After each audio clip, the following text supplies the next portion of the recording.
Hello students, welcome to my YouTube channel. So students, आज हम पढ़ेंगे ह्यूमन आई का नेक्स्ट टॉपिक जिसका नाम है डिस्पर्शन ऑफ लाइट। हम पढ़ेंगे आज डिस्पर्शन ऑफ लाइट के बारे में। लास्ट क्लास में मैंने जो भी डिफेक्ट्स आपको पढ़ाए थे, आई होप कि आपको अच्छी तरह से समझ आए होंगे।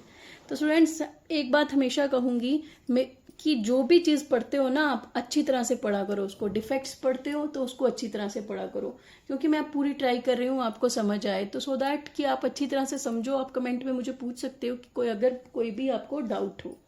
तो डिस्पर्शन ऑफ लाइट की अगर हम बात करें तो लाइट तो आपको पता ही क्या है। It is a form of energy which enable us to see the colourful world. एक ऐसी एनर्जी की फॉर्म जिसकी हेल्प से हम एक कलरफुल वर्ल्ड को देख पाते हैं, उसको हम बोलते हैं लाइट। तो अगर हम डिस्पर्शन ऑफ लाइट की बात करें तो सबसे पहले 1665 में एक साइंटिस्ट आए थे जिनका नाम था न्यूटन। आप सबको न्यूटन के बारे में तो पता ही है, तो आपको याद रखना है कि 1665 में एक साइंटिस्ट आए जिनका नाम था Newton. He discover by his experiment with the glass prism. उन्होंने एक्सपेरिमेंट किया किसके साथ? ग्लास प्रिज्म के साथ। ग्लास प्रिज्म क्या होता है? ग्लास प्रिज्म वो होता है जिसकी दो आपकी ट्रायंगुलर साइड होती हैं और 3 रेक्टेंगुलर साइड्स होती हैं, उसको हम बोलते हैं ग्लास प्रिज्म। हम बोल सकते हैं कि ग्लास प्रिज्म में क्या होता है आपके पास, इसकी दो जो होती हैं 2 ट्रायंगुलर साइड्स होती हैं या एंड्स बोल सकते हो, और 3 रेक्टेंगुलर एंड्स होते हैं इसके। ठीक है, ग्लास प्रिज्म क्या है? जिसके 2 रेक्टेंगुलर साइड्स हैं और 3 रेक्टेंगुलर एंड्स होते हैं। क्लियर? अगर हम बात करें आपके ग्लास प्रिज्म की, तो ग्लास प्रिज्म का हर कोई एंगल 60 डिग्री का होता है। मींस टोटल इसके एंगल्स कितने होते हैं? 180 डिग्री। ठीक है, क्लियर? अब हम पढ़ेंगे डिस्पर्शन ऑफ लाइट के बारे में। तो सबसे पहले मैंने आपको बताया कि न्यूटन जो थे उन्होंने एक्सपेरिमेंट किया किससे? ग्लास प्रिज्म के साथ। उन्होंने बोला कि white light consist of a mixture of 7 colour. Newton ने जब डिस्कवरी की तो उन्होंने हमें ये बताया कि जो व्हाइट लाइट होती है जिसको हम बोलते हैं सनलाइट, तो याद रखना है आपको एक चीज कि जो व्हाइट लाइट होती है या फिर जिसको हम क्या बोलते हैं सनलाइट, वो कितने कलर से मिलके बनती है? It is made up of 7 colour. ये 7 कलर से मिलके बनती है, या फिर हम बोल सकते हैं white light is a mixture of 7 colour. की जो व्हाइट लाइट होती है वो 7 कलर की मिक्सचर होती है। ठीक है, जब भी कभी हम ये बात बोलते हैं कि white colour is a mixture of 7 colour, it means that हम ये बोल सकते हैं कि व्हाइट कलर लाइट में या सनलाइट में 7 कलर्स होते हैं। ठीक है, अब न्यूटन ने हमें ये बताया कि एक एक्सपेरिमेंट किया। उन्होंने किसकी हेल्प ली? हमारी एक प्रिज्म की हेल्प ली, जिससे उसने एक्सपेरिमेंट किया अपना।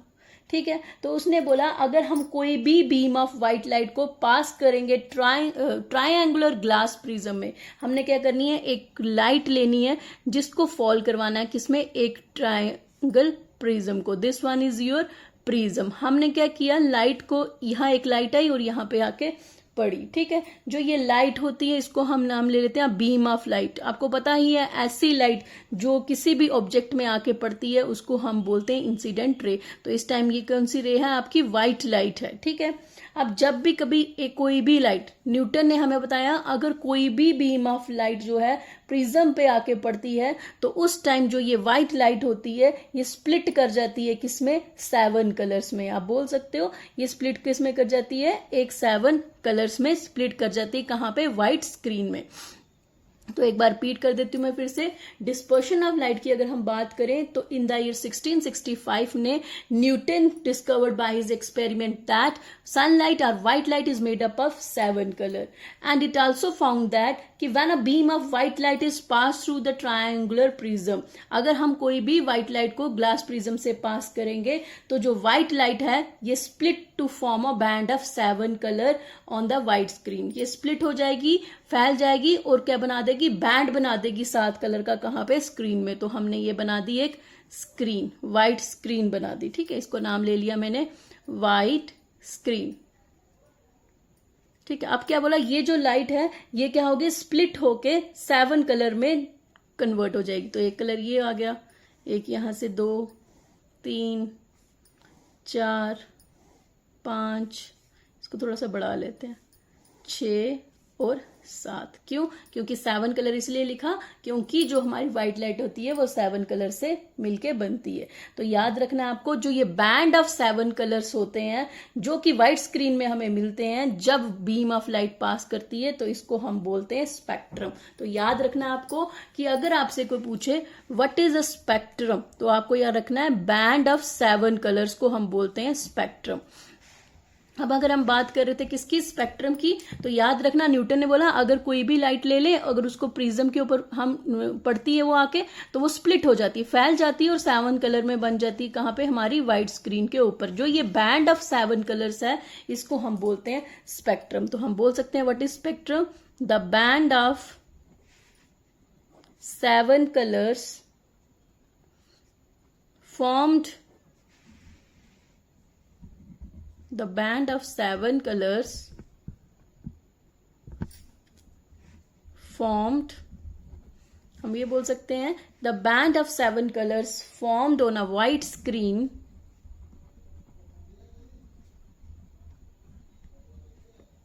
when a beam of light is pass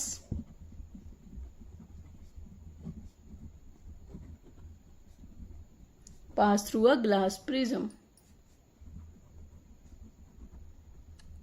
तो हमसे ये पता चल गया यहाँ से कि अगर कोई भी रे ऑफ लाइट जो है वो ग्लास प्रिज्म से पास करती है, तो हम ये बोल सकते हैं कि वो क्या करती है, 7 कलर में स्प्लिट कर जाती है। वो जो 7 कलर का बैंड होता है उसको हम बोलते हैं स्पेक्ट्रम ऑफ लाइट। हम उसको क्या बोलेंगे? Spectrum of light. ये हमें किसने बताया? न्यूटन ने। न्यूटन ने हमें इसके बारे में यही बताया कि अगर हम कोई भी रे ऑफ लाइट ले ले और वो स्प्लिट कर जाए 7 कलर में, तो उसको हम बोलते हैं spectrum of white light. Clear?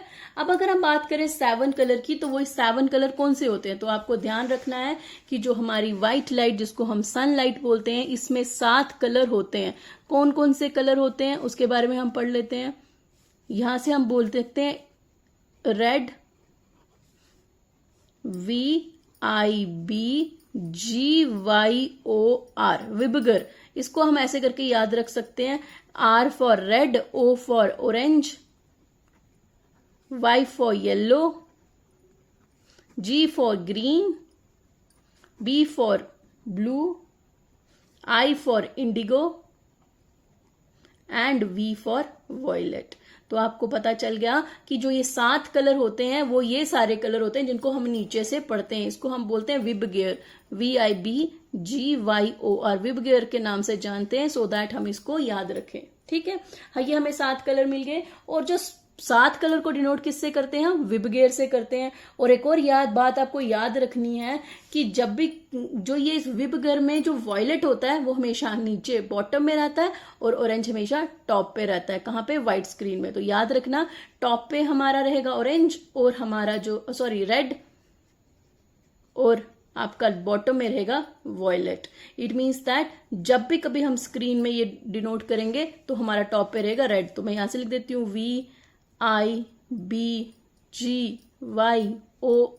तो हमें पता चल गया R टॉप पे है और V कहाँ है? हमारा लोएस्ट पोजीशन में। तो ये हमें न्यूटन ने बताया है कि जब भी कभी हम स्पेक्ट्रम लिखते हैं तो हमारा जो कलर होता है रेड वो टॉप पे रहता है और वॉयलेट हमेशा ही नीचे रहता है। ठीक है, हमें पता चल गया, दिख गया हम सबको कि रेड कहाँ है। रेड हमारा टॉप पे है और वॉयलेट कहाँ पे है? एंड में है। अब what is this dispersion of light? हम बार बार ये तो पढ़ लिया हमने स्पेक्ट्रम क्या होता है, बट जो बेसिकली हमारा टॉपिक था वो था हमारा डिस्पर्शन ऑफ लाइट। तो हम ये बोल सकते हैं the splitting up of white light. जब व्हाइट लाइट स्प्लिट अप होती है, फैलती है किसमें? डिफरेंट 7 कलर्स में। कब? जब किसी भी ट्रांसपेरेंट मीडियम से पास करेगी, उसको हम बोलते हैं डिस्पर्शन ऑफ लाइट। तो हम इसकी डेफिनेशन में लिख लेते हैं, the splitting up of white light. What is white light? It is called as sunlight. White light into 7 colors. कब ये स्प्लिट होगी? जब ये क्या करेगी? पास करेगी किसी ट्रांसपेरेंट मीडियम से। On passing through a transparent medium. किसी भी ट्रांसपेरेंट मीडियम से ये जब पास करती है, जैसे कि एक ग्लास प्रिज्म होता है, तो वो स्प्लिट अप हो जाती है, उसको हम क्या बोलते हैं, डिस्पर्शन ऑफ लाइट। तो याद रखना है, what is this, this is a dispersion of light. Clear. अब जो भी डिफरेंट फॉर्मेशन ऑफ स्पेक्ट्रम, जो स्पेक्ट्रम ये बनता है हमारा कहाँ पे, व्हाइट स्क्रीन में, इसमें डिफरेंट कलर्स होते हैं, वो कौन कौन से हैं, VIBGYOR, violet, indigo, blue, green, yellow, orange और रेड। और याद रखना है, रेड हमेशा टॉप पे रहता है, और हमारा ऐसे करना है, और हमारा जो वायलेट है वो हमेशा ही बॉटम में रहता है। ठीक है, हमें पता चल गया है हमें कि व्हाइट लाइट में बहुत से कलर होते हैं। कितने कलर होते हैं व्हाइट लाइट में, तो 7 कलर्स होते हैं किसमें, व्हाइट लाइट में। और हमें पता चल गया रेड कलर की बात करें तो ये डेविएट लेस करता है, डेविएट मतलब ये कम एंगल से झुकता है, बट अगर वायलेट की बात करें तो इट इज लीस्ट डेविएटेड। तो हम ये भी पॉइंट लिख सकते हैं यहां पे,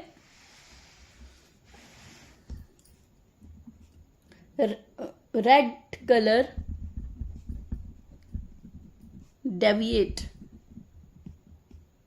deviated least and violet color deviated maximum। अब हमें ये इंपॉर्टेंट पॉइंट पता चल गया कि जो हमारा रेड कलर है ये डेविएट करेगा लीस्ट और वायलेट करेगा डेविएट मैक्सिमम। क्यों मैक्सिमम, आप फिगर में देख सकते हो, यहाँ पे रेड कलर टॉप पे इसीलिए लीस्ट डेविएट कर रहा है, ये नीचे है इसीलिए ज्यादा डेविएट कर रहा है। तो हमें पता चल गया किसके बारे में, ये डिस्पर्शन ऑफ लाइट के बारे में, कि डिस्पर्शन ऑफ लाइट होती क्या है, the splitting up of white light into 7 colour on passing through a transparent medium is called glass prism. और अगर डिस्पर्शन ऑफ लाइट की बात करें तो जब भी कभी कोई भी लाइट जो है वो किसी भी ट्रांसपेरेंट मीडियम जैसे कि ग्लास प्रिज्म से पास करेगी तो वो 7 कलर में फैल जाती है। और अगर हम बात करें व्हाइट लाइट की तो इसको हम डिनोट करते हैं विबगियर से, तो जिससे हमें पता चल गया कि जो विबगियर में वायलेट कलर हमेशा ही बॉटम में और रेड कलर टॉप पे रहता है। Why it is an bottom, because it is maximum deviated, that's why it is at the bottom of the white screen, and red is the least deviated, that's why it is at the top of the white screen। हमें ये पता चल गया कि top पे क्यों है, क्योंकि ये इसका क्या है, टॉप पे है इसलिए क्योंकि ये कम डेविएट करता है। क्लियर। अब अगर हम बात करें एक छोटी सी और, तो आप ध्यान से देख सकते हो जो कलर होते हैं हमारे व्हाइट लाइट के, उनका ऑर्डर होता है इंक्रीजिंग फ्रीक्वेंसी में, उनकी फ्रीक्वेंसी इंक्रीजिंग ऑर्डर में होती है। जैसे आप देख सकते हो, हम लिख सकते हैं the colours in the white light is in the order of increasing frequency. जब कभी हम इंक्रीजिंग फ्रीक्वेंसी की बात करेंगे तो सबसे पहले आपको पता है, जब हम कभी इंक्रीजिंग ऑर्डर में कोई चीज लिखते हैं तो हम कैसे लिखते हैं, 1 2 3। इट मीन्स दैट अगर तो रेड कलर टॉप पे है तो इसकी फ्रीक्वेंसी क्या होगी, ज्यादा होगी, फिर कम होगी, क्योंकि आपको पता है 1 2 3 is a increasing order counting, इसीलिए रेड कलर की फ्रीक्वेंसी कम होगी। ध्यान से समझ लिया आपको। तो आप देख सकते हो कि अब कैसे रहेगा। और याद रखना है कि जो इसकी फ्रीक्वेंसी है वो तो इंक्रीजिंग ऑर्डर में होती है, बट इसकी जो वेवलेंथ होती है वो हमेशा ही डिक्रीजिंग ऑर्डर में रहती है। कैसी रहती है वेवलेंथ, डिक्रीजिंग ऑर्डर में रहती है। What is the meaning of this line, की जो ये कलर होते हैं इनकी जो फ्रीक्वेंसी होती है वो इंक्रीजिंग ऑर्डर में रहती है और जो वेवलेंथ होती है वो डिक्रीजिंग ऑर्डर में रहती है। तो देखो मैंने अभी आपको बताया, हमने उल्टा लिखना है, विबगियर VIBGYOR। तो मैंने आपको बताया रेड कलर जो टॉप पे है, इट मीन्स दैट ये क्यों टॉप पे, क्योंकि ये लीस्ट डेविएटेड है। वॉयलेट कलर जो बॉटम में है, it means that it is a maximum deviated. ये क्या है, मैक्सिमम डेविएटेड। ठीक है, हमें पता चल गया कि जो रेड कलर था वो टॉप पे था, क्यों, क्योंकि वो लीस्ट डेविएट करता है। वायलेट कलर बॉटम में है, क्यों, क्योंकि वो मैक्सिमम डेविएट करता है। और हमने अगर बात की फ्रीक्वेंसी की, जो फ्रीक्वेंसी होती है इन कलर्स की वो इंक्रीजिंग ऑर्डर में रहती है। On the other hand wavelength जो होती है वो हमेशा ही डिक्रीजिंग ऑर्डर में रहती है। What is the meaning of this point? Frequency is increasing and wavelength is decreasing. क्या मतलब है इसका? इसका मतलब है कि जैसे कि रेड कलर है तो उसकी फ्रीक्वेंसी सबसे लेस होगी। ऑन द अदर हैंड हम ये बोल सकते हैं रेड कलर की वेवलेंथ सबसे ज्यादा होती है, मोर लिख सकती हूँ। ठीक है, तो हमें पता चल गया फ्रीक्वेंसी हमेशा ही लेस होगी और वेवलेंथ हमेशा ही मोर होगी, जिससे हमें पता चल गया any light that gives spectrum similar to that of sunlight is called as white light. कोई भी लाइट जो हमें स्पेक्ट्रम देती है किसकी तरह? हमारी सनलाइट की तरह, उसको हम बोलते हैं व्हाइट लाइट। क्लियर? हम ये भी बोल सकते हैं सनलाइट को ही हम क्या बोलते हैं? व्हाइट लाइट के नाम से जानते हैं। तो हमें पता चल गया, हमने क्या पढ़ा? डिस्पर्शन के बारे में पढ़ा, और दूसरा किसके बारे में पढ़ा? स्पेक्ट्रम के बारे में। स्पेक्ट्रम क्या होता है? Band of 7 colours formed on the white screen. What is dispersion of light? It is a splitting up of white light when it passing through a transparent medium that is glass prism. Clear? अब आपको एक चीज और ध्यान रखनी है कि अब मैंने बोला लाइट में तो 7, सनलाइट में 7 कलर हैं। अब ऐसा भी होता है कि जब लाइट में सिर्फ और सिर्फ एक ही कलर होता है, उसको हम बोलते हैं मोनोक्रोमेटिक लाइट। आपको ये पता होना चाहिए what is a monochromatic light. क्या होती है मोनोक्रोमेटिक लाइट? तो आप बोल सकते हो कि मोनोक्रोमेटिक लाइट क्या होती है? Light which consist only single colour. आप बोल सकते हो light which consist of one colour, या फिर हम बोल सकते हैं सिंगल कलर जिसमें होता है उसको हम बोलते हैं मोनो। Mono means one. जैसे कि हम एग्जाम्पल के तौर पे इसका ले सकते हैं, क्या है हमारा? सोडियम लैंप जो होती है वो कैसी होती है? मोनोक्रोमेटिक लाइट होती है। क्यों? क्योंकि इसके अंदर सिर्फ एक ही कलर होता है which is called as yellow. याद रखना, मोनोक्रोमेटिक लाइट वो लाइट होती है जिसमें सिर्फ और सिर्फ एक कलर होता है, जैसे कि सोडियम लैंप है। इसके अपोजिट में अगर हम देखें तो एक होती है पॉलीक्रोमेटिक। अब पॉली मीने क्या होता है? मैनी कलर्स, बहुत से कलर होते हैं। तो हम बोल सकते हैं light consist of many colour. ऐसी लाइट जिसमें बहुत से कलर होते हैं उसको हम बोलते हैं monochromatic. Light consist of many colours, उसको हम बोलेंगे हमारा पॉलीक्रोमेटिक कलर्स। हम क्या बोलेंगे उसको? Polychromatic colours. ठीक है, तो पॉलीक्रोमेटिक की एग्जांपल आप क्या दे सकते हो? आप इनफैक्ट आप ये दे सकते हो कि जो सनलाइट होती है हमारी वो क्या होती है? पॉलीक्रोमेटिक। क्यों पॉलीक्रोमेटिक? क्योंकि it is made up of 7 colour से मिलके बनती है, एक से ज्यादा कलर से मिलके बन रही है, इसीलिए हम इसको बोलते हैं पॉलीक्रोमेटिक लाइट। ठीक है, तो हमें पता चल गया 2 तरह की लाइट के बारे में, मोनोक्रोमेटिक और हमारी क्या आ गई दूसरी? पॉलीक्रोमेटिक आ गई। ठीक है, हाँ मैंने आपको बताया था अभी यहाँ पे क्या चीज कि फ्रीक्वेंसी की अगर हम बात करें तो फ्रीक्वेंसी सबसे कम किसकी? रेड की होती है, और सबसे ज्यादा वेवलेंथ किसकी होती है? रेड की। तो याद रखना अगर फ्रीक्वेंसी कम है तो आपका मतलब किसकी फ्रीक्वेंसी ज्यादा होगी? वॉयलेट की ज्यादा होगी। व्हाट इज किसकी ज्यादा वेवलेंथ होती है? रेड की। और कम किसकी होगी? वॉयलेट की। तो याद रखना ये एक दूसरे के क्या होते हैं? अपोजिट होते हैं। ठीक है, अब एक छोटा सा टॉपिक है, what are the causes of dispersion. What are the causes of dispersion? Dispersion जो होती है वो होती ही क्यों है?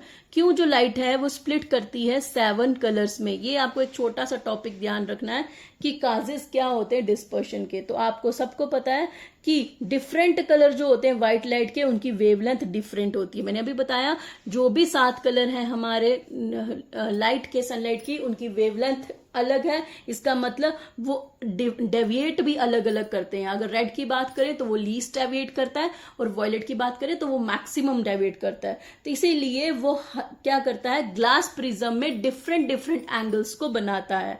दैट इज वाई वो क्या करते हैं? They split on coming out from it prism along different direction. इसीलिए वो अलग अलग डायरेक्शन में स्प्लिट कर जाता है। हम एक बार इसकी फिगर देख लेते हैं, हमें पता चल जाएगा। तो अगर आपसे पूछा जाए what are the causes of dispersion, तो आप बोल सकते हो because white light have different colours, different wavelength होती है व्हाइट कलर की, और वो क्या करती है? अलग अलग हिसाब से डिवाइड करती है। जैसे अगर लाइट एक इधर जा रही है उसका एंगल अलग होगा, इधर जाएगी तो उसका एंगल अलग होगा। तो आपको एक कंसेप्ट याद रखना है कि डिस्पर्शन के काज यही होते हैं, उनकी वेवलेंथ डिफरेंट होने की वजह से वो डिफरेंट डिफरेंट एंगल्स बनाते हैं किसके साथ, प्रिज्म के साथ। दैट्स वाई हम ये बोल सकते हैं वो स्प्लिट हो जाते हैं जब वो प्रिज्म से आते हैं। तो एक छोटी सी लाइन अब इसकी लिख लो, what are the causes of dispersion. मैं लिखवा देती हूँ।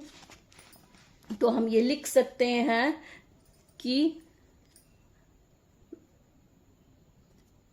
The causes of dispersion is that, क्या है, that different colours of white light, जब भी कभी जो डिफरेंट कलर्स होते हैं किसके, व्हाइट लाइट के, जिसको हम बोलते हैं सनलाइट, जब भी कभी जो डिफरेंट कलर होते हैं, is that different colours of white light having different wavelength. आपको पता है जो भी डिफरेंट कलर थे उनकी वेवलेंथ भी क्या थी, डिफरेंट थी। कौन सी ऐसी लाइट है जिसकी वेवलेंथ सबसे ज्यादा होती है, तो वो है हमारी रेड की सबसे ज्यादा होती है और वॉयलेट की सबसे कम होती है। तो ये पता चल गया ऑब्जेक्टिव आपको कि हम बोल सकते हैं काजेस के डिस्पर्शन के, the causes of dispersion is that different colour of white light having different wavelength deviate मतलब अलग अलग एंगल बनाना, डेविएट थ्रू डिफरेंट एंगल, वो कि डिफरेंट एंगल से झुकती हैं, डिफरेंट एंगल्स कब, on passing through a glass prism. That's why वो क्या हो जाती है, स्प्लिट अप हो जाती है। इसीलिए हम बोल सकते हैं कि लाइट क्या हो गई है, डिस्पर्शन हो गया है। तो आपको पता चल गया। आप एक इंपॉर्टेंट नोट में ये समझ सकते हैं कि कौन से कलर की वेवलेंथ सबसे ज्यादा होती है। तो आपको याद रखना है सबसे कम ज्यादा वेवलेंथ, हाई वेवलेंथ किसकी होती है, हमारे रेड कलर की, और सबसे लो वेवलेंथ किसकी होती है, वॉयलेट कलर की। अब क्या होता है, वेवलेंथ और फ्रीक्वेंसी एक दूसरे के क्या होते हैं, इनवर्सली प्रोपोर्शनल होते हैं। अब अगर हम बात करें फ्रीक्वेंसी की, तो फ्रीक्वेंसी सबसे ज्यादा किसकी होगी, उल्टा कर लेना है, सबसे ज्यादा किसकी होगी, वॉयलेट की, और सबसे कम किसकी होगी, रेड की। तो ये याद रखना है आपको। फ्रीक्वेंसी की अगर हम बात करें तो फ्रीक्वेंसी इनकी ज्यादा होती है, और अगर हम वेवलेंथ की बात करें तो वो रेड की वेवलेंथ ज्यादा होती है। ठीक है, ये आपको पता चल गया कि हमने क्या क्या पढ़ा है। एक पॉइंट और की जो वेवलेंथ होती है ना, इसको ऐसे डिनोट करते हैं, इसको हम बोलते हैं लैम्डा। इसको हम क्या बोलेंगे, लैम्डा। और फ्रीक्वेंसी को डिनोट करते हैं सी के साथ। किससे करते हैं इसको, सी के साथ। तो याद रखना है आपको, फ्रीक्वेंसी को करते हैं हम ऐसे न्यू के साथ। अब हमें पता चल गया कि lambda is a wavelength and frequency is new. तो इसका मतलब क्या है कि हमारे पास एक रिलेशन होता है जिसको हम बोलते हैं nu equal to c upon आपका लैम्डा। तो व्हाट इज सी, तो हम एक रिलेशन इंपॉर्टेंट है जो लिख लो, हम एक रिलेशन है V equal to c upon lambda. तो V क्या है यहां पे, V is a frequency, lambda is a wavelength, and what is c, c is the speed of light in vacuum. What is the speed of light in vacuum, 3 into 10 raised to power 8 metre पर second. तो याद रखना ये relation बहुत ही ज्यादा important है। v क्या है हमारी, ये फ्रीक्वेंसी है, c क्या है, it is the speed of light in vacuum, and lambda is the हमारा वेवलेंथ। लैम्डा क्या है, हमारी वेवलेंथ है। तो ये रिलेशन बहुत ही ज्यादा इंपॉर्टेंट है आपके लिए। क्यों, क्योंकि जो फ्रीक्वेंसी ऑफ लाइट है उसको हम कैलकुलेट कर सकते हैं इस फॉर्मूला से। तो अगर आपसे पूछा जाए जो ये हमारा फॉर्मूला बना है v equal to c upon lambda, this formula is used to calculate, इस फॉर्मूले का यूज किया जाता है क्या करने के लिए, is use to calculate the frequency of the light, frequency of light, light की फ्रीक्वेंसी को कैलकुलेट करने के लिए इस फॉर्मूले का यूज किया जाता है। न्यू इज द, यहां पे लिख सकती हूँ, where nu is the frequency, ये क्या है, फ्रीक्वेंसी है, C is the speed of light in vacuum, speed of light in vacuum which is 3 into 10 raised to power 8 metre पर second, and lambda is the wavelength, ये क्या होती है, wavelength. तो अगर हमें किसी भी ऑब्जेक्टिव में ये निकालना है कि फ्रीक्वेंसी ऑफ लाइट निकालो, तो हम क्या करेंगे, इस फॉर्मूले का यूज कर लेंगे, जो कि मोस्ट इंपॉर्टेंट है ऑब्जेक्टिव पॉइंट ऑफ व्यू या फिर न्यूमेरिकल बेसिस के लिए। तो students, this is about your today's topic. I hope कि आपको अच्छी तरह से समझ आया होगा। तो आज हमने पढ़ा डिस्पर्शन ऑफ लाइट के बारे में, स्पेक्ट्रम के बारे में, what are the causes of dispersion and what are the relationship between frequency, wavelength and the speed of light in vacuum. तो स्टूडेंट, आई होप कि ये आपको अच्छी तरह से समझ आया होगा। अगर कुछ भी नहीं समझ आता, आप मुझे फिर से कमेंट करके पूछ सकते हो। Thank you students, have a nice day.